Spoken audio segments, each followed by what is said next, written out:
A male firefly glows above a field on a summer's night, emitting a series of enticing flashes. He hopes a nearby female will respond with her own light show and mate with him. Sadly for this male, it won't turn out quite the way he plans. A female from a different species mimics his pulsing patterns. By tricking the male with her promise of partnership, she lures him in and turns him into an easy meal. He's been deceived. Behavioral biologists have identified 3 defining hallmarks of deception by non-human animals. It must mislead the receiver, the deceiver must benefit, and it can't simply be an accident. In this case, we know that the predatory firefly's signal isn't an accident because she flexibly adjusts her flash pattern to match males of different species. Based on this definition, where is animal deception seen in nature?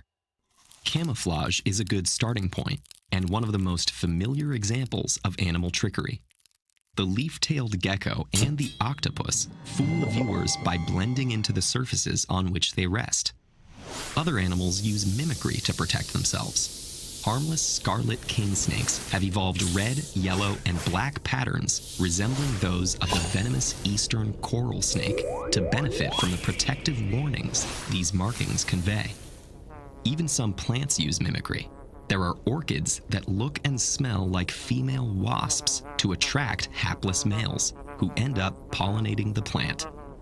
Some of these animals benefit by having fixed characteristics that are evolutionarily suited to their environments. But in other cases, the deceiver seems to anticipate the reactions of other animals and to adjust its behavior accordingly. Sensing a threat, the octopus will rapidly change its colors to match its surroundings. Dwarf chameleons color match their environments more closely when they see a bird predator rather than a snake. Birds, after all, have better color vision. One of the more fascinating examples of animal deception comes from the fork-tailed drongo. This bird sits atop tall trees in the Kalahari Desert, surveying the landscape for predators and calling when it senses a threat. That sends meerkats, pied babblers, and others dashing for cover. But the drongo will also sound a false alarm when those other species have captured prey. As the meerkats and babblers flee, the drongo swoops down to steal their catches. This tactic works about half the time, and it provides drongos with much of their food. There are fewer solid cases of animals using signals to trick members of their own species, but that happens too. Consider the mantis shrimp. Like other crustaceans, it molts as it grows, which leaves its soft body vulnerable to attack. But it's still driven to protect its home against rivals. So it has become a masterful bluffer.